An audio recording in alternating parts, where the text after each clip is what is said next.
Naiwan kami dito. 4 kami naiwan dito. Yung anak ko nasa kabila at may inaasikaso siya doon.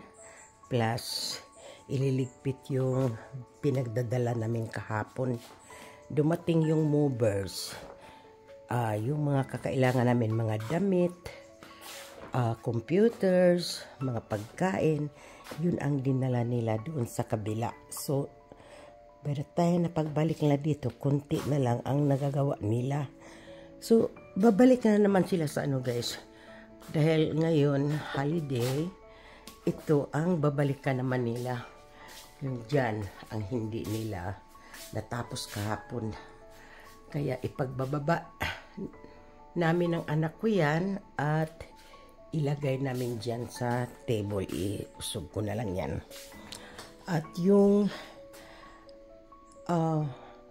plumbers, pang-4 na araw nila ito ngayon, mukhang matatapos sila sa araw na ito.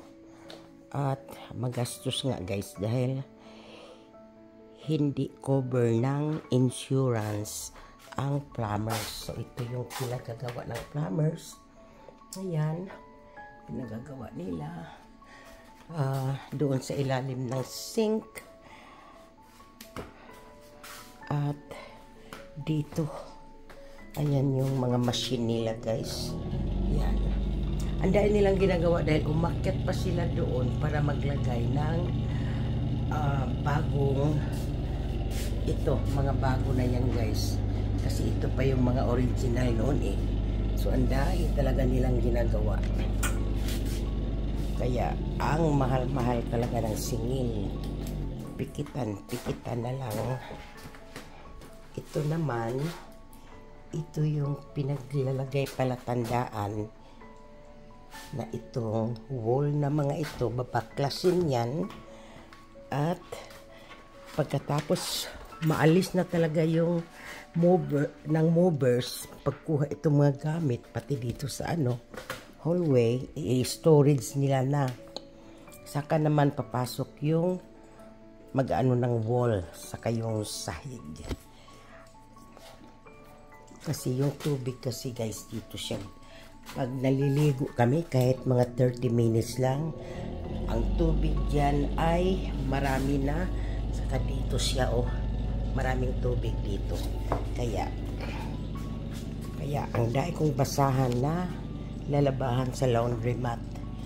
Saka ang nakaigi din dito guys, pag mga major work ang gagawin nila, naglalagay talaga sila ng protection. Ayan ang napagdadaanan nila para hindi nila ma-damage ang floor. Makapal ito guys, para siyang para silang cardboard na makapal. Talagang ginagamitan nila yung matulis na pagkat. Darating na yung plumbers very soon. At ito na nga nangyari. Ayan, wala kaming pagkain. Kaya magastos dahil wala kaming time magluto-luto. Makalat ang kusina doon sa kabila. Kasi inaalis pa namin sa box. Naka-box kasi lahat yung mga laman dito. Laman dito. At hanggang ilalim kasi. Ayun, kaya minamadali ko na yung pagkuha sa lugar dahil dito nagmumold na, maamoy na dito guys, maamoy na siya. Saka dito may papalitan yata sila, pero hindi ko alam kung bakit ipaalis nila ito. Basta alisin namin at sa Tuesday pa raw, Huwebes pala ngayon, babalik yung movers. Kaya yan mga yan, pagtatambak ko yan dito. At ito pa guys, wala dito yung asawa ko, pero nagdesisyon na ako sa sarili ko para isahan na lang. At kahit mahal, pinipikitan ko na lang siya guys. Kasi kung nakakaprotekta naman siya sa tubig namin, sa mga pipes, dahil pinakita talaga nila yung yung kinakalawang na talaga siya dahil nga sa tubig, hard water, di ba? Teka, inaalisan ko si Kat. Sandali. Yan, tinakpan ko yan dahil ang init-init. Pinag-aalis ko yan kasi dito dahil kailangan nilang makapunta diyan. Nilagay nila yung tubo at ngayon dito nila dinaan ang tubo para sa tubig sa attic. Kaya umakyat sila sa attic. Kaya at yan, kasi nanggaling yan dito, hindi masyadong naaarawan maghapon dito. Nilagay ko dyan at dyan na lang sila habang wala kami. Ayan. Tinambak ko sila dyan. Ayusin ko pa pati yan. Galing kasi yan doon eh. Ewan ko kung tapos na sila. So kahapon, nasa doctor appointment yung asawa ko, guys. Habang ginagawa nga nila ito. At parang isahan na talaga na work. Ayoko nang babalik na naman sila dito. At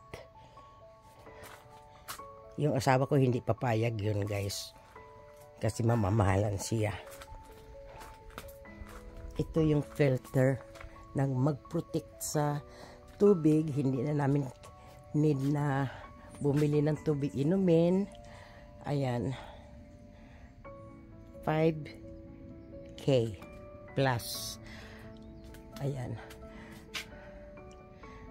Okay na yan. Sabi ko nga, lagyan nila ng base dyan o para patungan. Sabi nila, hindi na kailangan at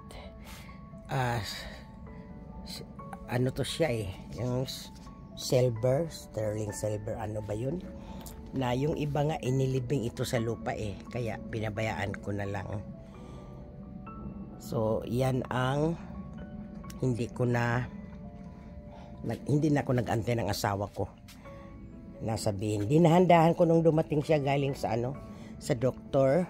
Dinahandahan ko na lang siya sa pagsalita at baka ma-emergency na naman eh. Dahil on top doon sa plumbers na hindi babayar, hindi covered ng insurance. Saka ito, maabot na siya ng 21K. Higpitan na ito ng sinturon. Maghigpitan talaga kami ng sinturon nito. Saka ito, balit pangalawang year na itong pending sa akin dahil sa gastusin. Hindi pa naman siya bumagsak, guys. Kaya ayan, tinukuran ko siya tinukuran ko siya. Tapos yung aking swing pending uli yun. Ito, tinakpan ko yan dyan para yung kasi masyado talagang mainit. Talagang mamamatay itong ko. Nag-iisa lang ito siya sa akin. Ayoko naman siyang mamatay. Pero yun ayan, nagdidilaw siya dyan. Kaya tinakpan ko na. Inaabot siya ng init. At itong mga basahan ko, guys, hanggang ngayon basa pa. Ito yung pagsandalian. Gamitin namin yung tubig sa isang araw. Kahit mga 30 minutes. Basang-basa. Ang dami kong basahan na kailangan ko talagang labahan. So, nandito kami ngayon. Naiwan si Charlie. Yung anak ko nandoon. Saka yung mga apo ko, 2. So, 4 kami nandito. Kasi, yung asawa niya nagtatrabaho eh. Sa bahay lang nagtrabaho. Internet. Something to do with IT. Wala kaming computer. Nandoon na yung computer sa kabilang bahay. Wala namang internet doon. Hindi, baka ngayon ikabit yun. Pati yung laptop. Kaya guys, hindi pa ako makabalik ng play. Kasi, yun na nga. Walang internet at busy pa. Kaya iwan kami dito. Charlie ha. So, hindi ko alam kung tatabi pa ito sa amin dahil queen bed lang yun bed namin ng asawa ko. Hindi na yan kakasya. Hindi ka nakakasya doon, Char. Kaya ayaw ko sa iyo. Dahil ang hagdanan doon, Char, ayaw ko kung makaakyat ka doon. Nanghiram mo na ng internet yung asawa ko para lang siya makalaro. Kasi tig-iisa kami ng internet dito, guys. Meron kami sariling internet. Saka yung asawa ng anak ko dahil sa pagtrabaho niya yung internet niya eh. Kailangan niya ng full speed na internet. At dito na lang ako magtapos, guys. Dito sa aking mapuwerhisyong trabaho. Magastos. Nakaka-ewan. So, ganun na nga. Higpitan tayo ng sinturon. Ha? Wala muna tayong relaxing. Walang therapy muna. Kaya isang buwan na akong wala. Malapit na isang buwan. So itong nangyayari sa aming bahay, guys. Itong week na ito, isang buwan na. So dalawang bali, inaantay kasi naman yung bahay lang kasi inaantay namin na makaalis kaagad kami. Kaya nagtabo-tabo muna kami. At finally, yun na nga. Nakalarga na yung plumbers. Pagkatapos nitong plumbers na ito, ngayong araw daw matapos na sila eh. Next week, saka naman papasok yung mag-ayos ng wall saka yung sahig. So, hindi pa rin tapos, guys. Kaya hindi ko alam, hindi namin alam hanggang kailan kami doon sa isang bahay. Okay, guys. Balita lang sa pangyayari dito. Ayaw ko kung makukunan ba to ng ano, Char? Ang pangalan nito? Pangalan yan, guys. Learn.